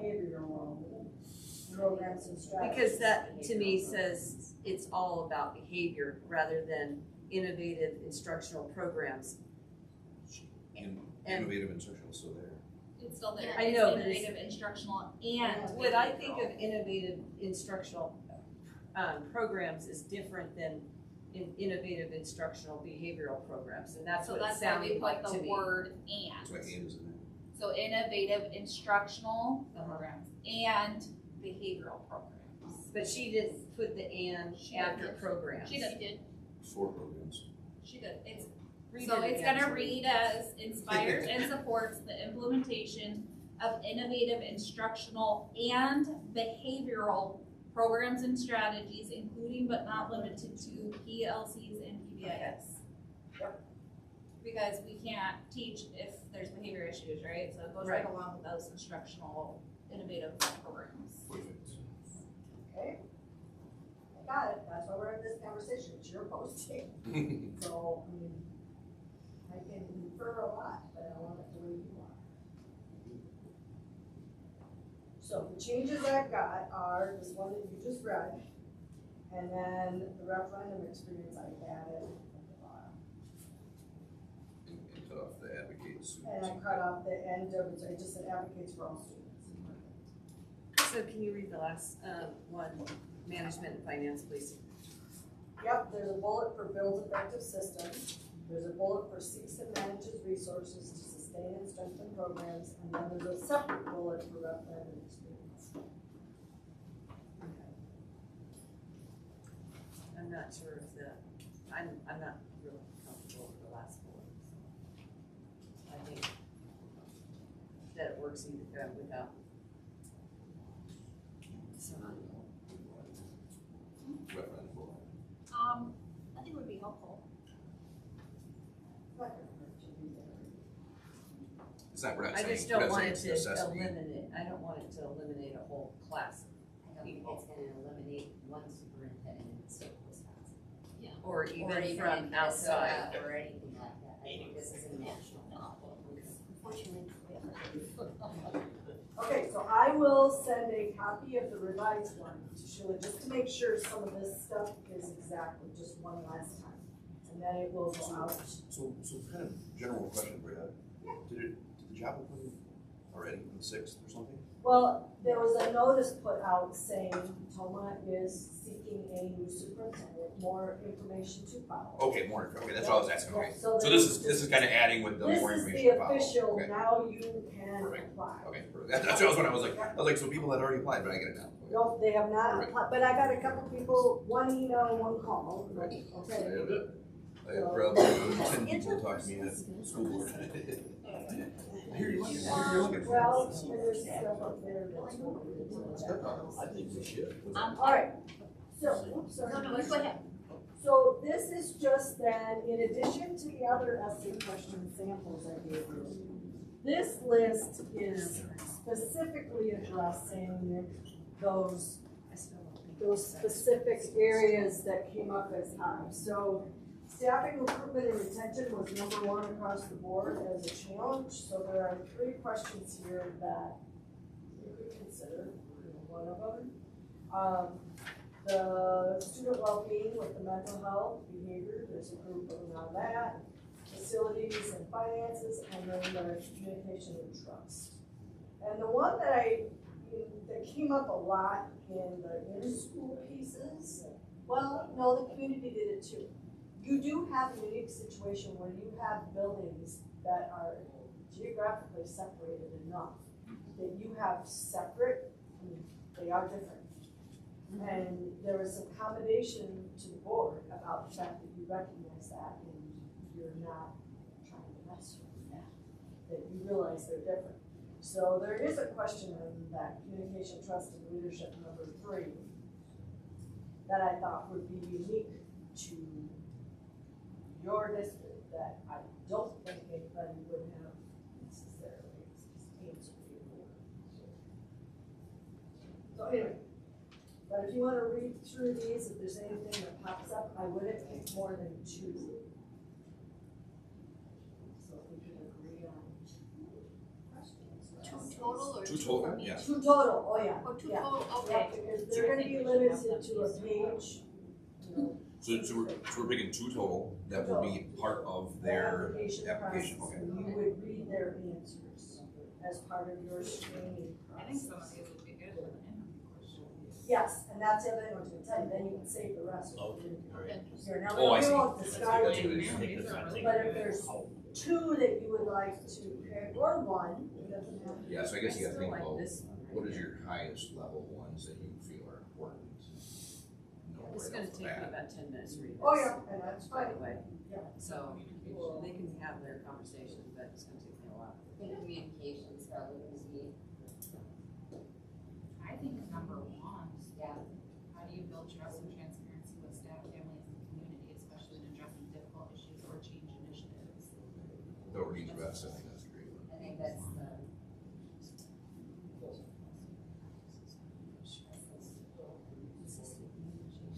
Right here too, the number 3 under facilities, when a community has previously rejected. You're way faster reading than me, just let me finish. Yeah, reading. sorry. I've already read it twice, so I'm gonna go back there. I'm trying to listen and take Listen, in what I I'm have trying to read 30-page articles all day, every day, so I I gotta look happen to at be it. dyslexic, so just wait. Yep, no, we'll wait. And again, we're not gonna throw any of these out, you can use it again, but at some point, but just if there's a couple of these really right, like, get it right on. That would be hard.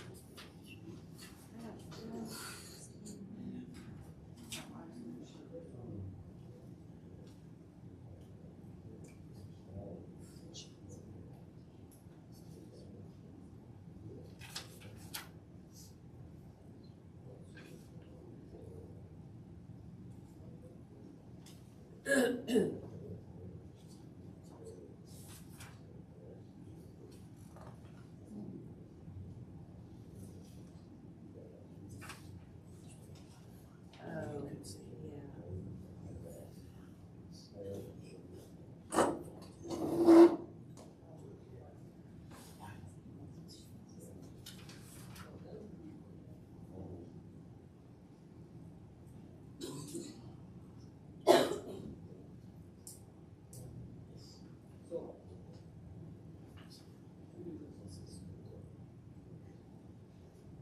The last question can be on there no matter what, not necessarily. That I would wait to maybe the second interview on this. Okay.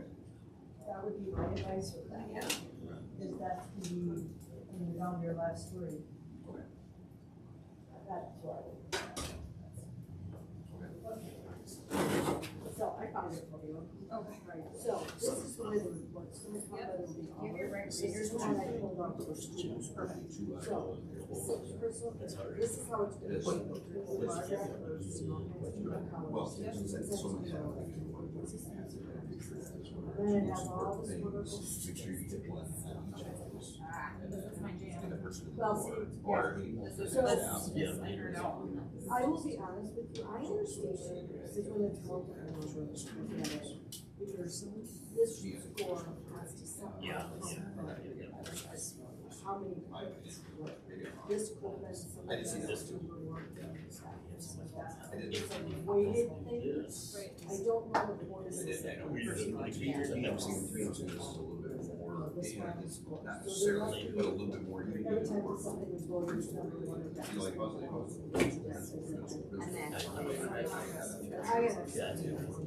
but, and I'm not saying it's wrong, it's super awesome. It's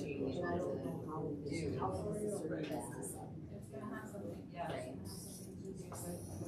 I was thinking I wonder if they blocked them, so a 1 got a 10. Yes, I tried to play with And it. so then, I guess because then that would be 30, 30 and then, yeah, and then divide by how many responses. So maybe, I didn't get it. That's what I'm guessing. You know, and with this smaller number, but when you do the bigger ones, I understand. So this one makes more sense. I did all the ones that you were looking at. I started looking through, I started taking Oh, you these. did those, okay. So I would add across and divide, so I took the average, and then the lower the number, the higher it was. So then this ended up as 1, 2, and then these tied for 3. Because I wanted to see which, because these were the ones that were all green across. That's like, I couldn't do it, but if I do it for a long time, it'll bother me. So it's so much easier, I'm like, just wondering if that What- was what- taken. the worst part I hate is this one. It was, I dropped. What'd you say, Heidi? Okay, perfect. Yeah. No worries. I just. Man, am I old? If you're a data person, you would love this one. I have to sit and really look at it. You're just thinking, That's my, Yeah, there- that's my job. just saying. Experienced or something. If whole training on data today. I don't think that's true. I trained my team on naturalistic developmental behavioral interventions, data collection. That's like the weirdest. Tomorrow CPI training. I had Right. 3-day residency, note to self, don't ever do training after residency, because my brain is shot. So I was kind of talking to Spencer a little bit about this, and maybe people on the sit, but if you're rolling it, if we're gonna go down to 2, I think we gotta kind of think in your head, what are the 2 most important things in your opinion, our opinions, that we need to hit on? And then make sure that these questions hit on those. So I think that when you think about what the community has said, so looking at that 16-page thing, I think 1 in the communication trust, and then 3 in the facilities kind of almost encompass everything, right? Yep, and I had 2 in the facilities, but maybe 3 is. I'm just thinking because. I had number 2 in the facilities. Did you? So maybe 2, like, but I just was thinking, you need to build. The only thing I didn't like about that is when it says rejected. So to me, to a certain degree, you're almost starting on a negative note. Well, and actually, now that I think about that, the credibility and confidence would go up at the same with the building trust and transparency. Yep. So that almost would be redundant. So maybe, yeah. So Are 1 we and gonna 2. go off of this, or are we gonna go off of this one? Because this paper, I like number 3 on this one. What is that? That's Search the first list services, that I gave this you. first list of questions. School district is continuously focused on improving learning opportunities for all students. This work requires creative and innovative thinking. Provide an example and outline the steps of an innovative practice or activity you implemented to sustain high levels of student learning. So that would be 1. It is a long one, and you know, if we only want. But it's one practice, so they're only outlining one thing. That would be interesting just to see what they pick. Right. Does anybody else have I have one other copy of that. I have everything. If you wanna see the wording. What's nice about this number 3 is it's totally their choice on what innovative things, yeah, this one is number 3, yeah. It's one thing that they picked, so instead of you picking a topic, it might be interesting to see what they pick is, that they wanna tell you about. That's the advantage to Gives that. them an opportunity to tell them more about how they function. I don't know what's important. I missed what you just said, I'm sorry. What were you just saying? Well, I was just saying with that number 3 on that first list, it's the candidate picking what they want to share with you versus you defining a particular topic. So it might be interesting to see what they're proud of. And maybe it's something you never even thought about that would be a great project to have. I mean, that's the advantage of that. It's not limiting the box of what they share with you. They choose some innovative thing that they've done. That's the advantage to that. Does everybody agree with number 1? The very first one on, Yeah. How do you build trust, transparency with staff, families, and communities, especially when addressing difficult issues of change? Provide specific. sounds like, I think everybody's, I think 100%. I do have it circled, so Yep. it was. Okay. So that one for That'll be sure. the essay question? That'd be 1. Unless I missed everybody, then we're either down to number 2 under the facilities or number 3 on the original search one. Yep. Right here. Yeah, you get that one, yeah. That one. That one's number 3 is gonna be very, very cumbersome for them to do. It's gonna be a really long-winded answer. Well, they have to limit it. They're told to limit it to 1 page. Yeah. Okay. So this one, number 3, right? Yeah. Yeah, 3 on the search activity, the search Yeah, the one I services. gave you that was the generic list. We're 200 facilities. I say 200 facilities. I think so. That's what I think. You can still ask them. Yeah, the other one's still, yeah. Oh, no, yeah. So 200 facilities then? Right, so then when they do their application and they submit their cover letter and their I would like to know resume, that. Yeah, I would like to know that. their cover letter and their resume and their reference letters, they will also submit a one-page reply to these two questions. So number one, how do you build trust and transparency? And number two, how would you develop and communicate a long-term facilities and financial system? And we're gonna be able to see their And you get original everything. essays, Yep. right? Yep. So this other one of how they would be Save it. creative and innovative, save it for And it- next level. an interview Right. question. Yep. That'd be interesting, quick, 90 seconds, how would you do that? Holy crap.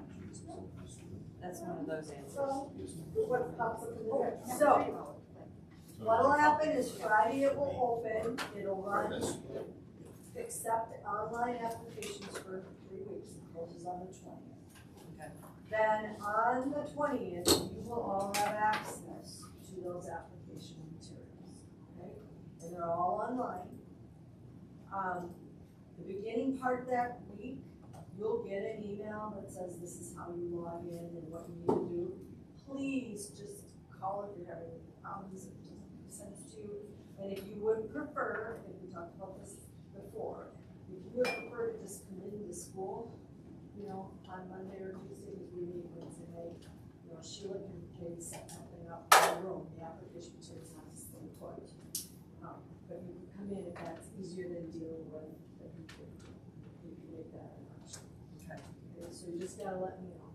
But you will have to log in and it tells you how to create a password. And this is all confidential employment materials, so I do need to stress that.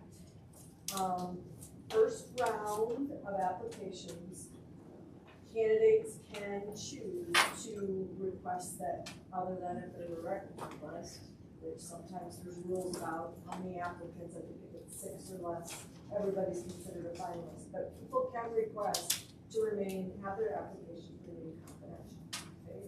So, caution to everybody, because I know this is the biggest temptation on earth. You get these applications, oh, my cousin works over there. How would I know anything about this person? You can't do that as an individual member, okay? And that's just, these applications are confidential materials. We will be in closed session tonight, we're reviewing these applications. Okay? So, now, we'll talk that night, because somewhere between the first interview and the second interview, there will be some employment references that need to be done. And sometimes there's somebody that's what they do, that's just their job, they like doing that. Otherwise, but we will need someone to say, hey, I will call the employers of those. And when you call the employers, you ask, is there anyone else that worked with this person? Because you don't have to stick to the list of people. Right? So we'll talk some more about that. But this first round, it really needs to stay confidential. And I do tell the candidates, yes, you can request that. But please understand that when you walk into a building all dressed up and then everybody in the district knows that the board is meeting tonight to interview candidates, and lo and behold, your college roommate happens to be a parent now, and that you haven't seen him for 20 years, 10 years, but they say you walk in, I can't guarantee that that's not total confidential. So make sure you talk to your boss and da. So I do prep that with that, but I do want to stress to you guys that you work as a board and individually, unless you've been assigned to make those calls. We need to be careful that we're doing fair screening, because so-and-so that maybe didn't have a lot of connection, just, well, I heard this. You want to talk to somebody that actually worked with that person directly. There's some things with that we just have to. Let me ask you this, is it unreasonable to have 2 of us at one time on a conference call talk to those employers, or not, in a private room? I've never had anybody ask that before. I'm just curious. Yep, and I've got time to ask, because we've got attorneys that I can call and ask. Okay. I have had districts where, because you have got maybe 6 people that are in there, whatever, just the number got big enough, usually we're down to 3 finalists, so it's not that bad. But sometimes they'll split it up, where one board member calls this set of references to this, but I've never had anybody ask me to do it simultaneously. So I will ask. Because each person hears something different, Oh, I and know, and that's why I'm asking. Yep, I get it. Now, will you, send us a link when it's posted to our, so that we can see it when it's live? I could direct you to where, some different. Or just at least direct us Yep, to that link, the UR, whatever. Yeah, I'll send a link to at least one of the spots. Well, WSB, you all should, as school board members, have access to WSB. I don't know what my access codes are. Oh, well, but no, this is, I think, out on the. How's everybody doing? I could be wrong, but I think that anybody can go and look at current job openings. You don't have to log in. No. No, I believe you can go out and look at that, but I will send you to. Yeah. Yeah, I wanted to bring up at the meetings down in Milwaukee, the superintendent evaluation framework. You know, we've all talked about, we don't like the evaluation form that we've been using the last few years. And there's a website you can go to. Yeah. Did you take that class? Yes. This year? I Yes. took it last year. So, Okay. yeah. And it's, WASBI helps you, it's $395 for a year. And they go through the whole. But you guys, because you went through research, we get it. We get it with, this is what we get. We get it as part of the package. This already is. So we now should- you Great. know. That's good. Yes. Since we engaged in this whole search, that's part of it. Good, because I think we need that too. I'm excited, thanks you guys, we got through the toughest part of at least getting started. Now, when you get all those good applicants, that night could be a conversation too, but you'll have from Friday night, if you want to stay up at midnight when it opens up. You'll have Saturday, Sunday, Monday, Tuesday, Wednesday to review. I like to bring, it's up to you guys, some people don't like the extra copy paper, some do, but you'll be able to see it all online, so bring your computers. But if you'd like, I can bring like the cover letters and the essay questions and resumes, paper copy, but then I collect them all back.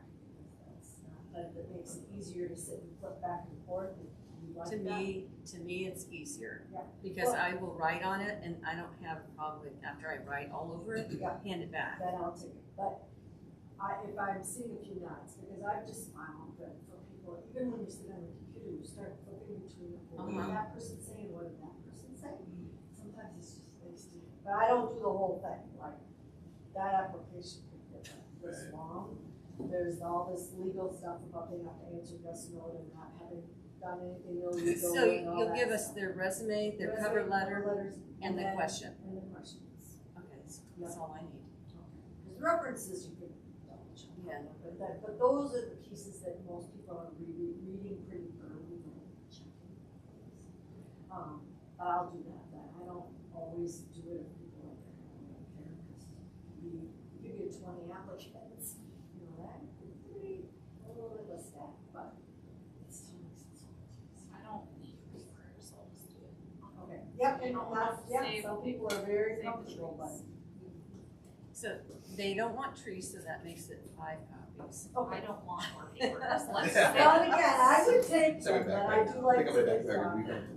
Okay, so that week before it closes then, you'll get an email from the WSB office, not from me. So when you see something from WSB, then she'll have, here's the directions, and she'll say, please call me if you have any, whatever, but you can let me know too if you're having any problems. And again, it's going to WSB site, you do have a login already, but that's what they're gonna tell you, is. I just gotta figure out what it is. Yes, and then you will have access to everything, there's nothing that's straight out, you'll see everything that they sent. And then we will meet on the 25th, on that Wednesday, and we will go through and 2 things. Number 1, you'll pick who you want to visit with, okay? And then number 2, we'll decide the interview questions for first round. So in your binder, they're separated into like 9 categories. If you could go through and pick your top 2 out of each group, or if there's off of these things that you'd like something, that speeds that up, because sometimes that night just picking your people can take a couple hours. So if we can get the interview questions condensed down, we just literally go around, who picked this, and we just do a voice vote and pick them out, because otherwise that gets too long. Okay? So your assignment is to look at interview questions and adapt them. You don't have to take it word for word, but most of the time they're just easier. And you don't have to have questions out of all the categories either. If there's a category that you just think, we covered it with something else, you know, but if you want to pick 2 out of each one, then at least you're set. You need to get a reference from data to that. Well, and that's the other piece. You have some things now that might guide you on those questions. Pick a little heavier out of some categories than others. And we're looking for, you know, you can do the math. If we have, let's say we took the whole hour and did 60, I'll make it simple. We back it up to 50 minutes because we'll have introductions at the beginning, we want to give them time at the end to ask questions of you. They should be come prepared for that. So let's say we have 45 minutes times 3 minutes a question, that's 15 questions. Max. And we can't digest it down to 10? Well, and that's your discussion. Then that's what they decided, and then you also have to, me or somebody will have to. Oh, yeah, I say have a we're only- script for Right, you have to say, right, you have to say, Yep. we've only gotten through a third and we Yep. are halfway, Well, so we need to. I can do that for Okay, you. yeah, right. Because you want to be listening, but I can be going. Yeah, You do. Or I can do the timekeeper thing. Or you can do 3 minutes and cut them off right at that question. Sometimes questions are. We've It done depends that. on the question. Yeah. We literally cut them off in the middle of If their they get you with but most of them should know they need to watch their time. And that is just a strategy I like to use when we set up the rooms for interviews. I'm forgetting how many hours exactly. But I like to have the candidates sitting where they can see because that puts the onus on. We've done our bigger ones in the library. We decided. I think we've done them in the library and they should be able to. So is it just it's just us doing this? Oh, that might be, then if I could hear. Then doing it at the district level 50 miles a day. I think we decided, I don't remember. It's also warmer. That's a priority. Just First saying. week of March could be cold. I don't have to have a blanket and a coat. You done? Alright. Thank you very much. Thank you all. Okay. We got a lot of Thank time. you. I make a motion to adjourn. Second. 8:35, all right, thank you all. Do you have a certain person that is their job, is to do those? Yes. Yeah, and then, at the first motion is so moved on the minutes. Yep. And that would be me. Nope.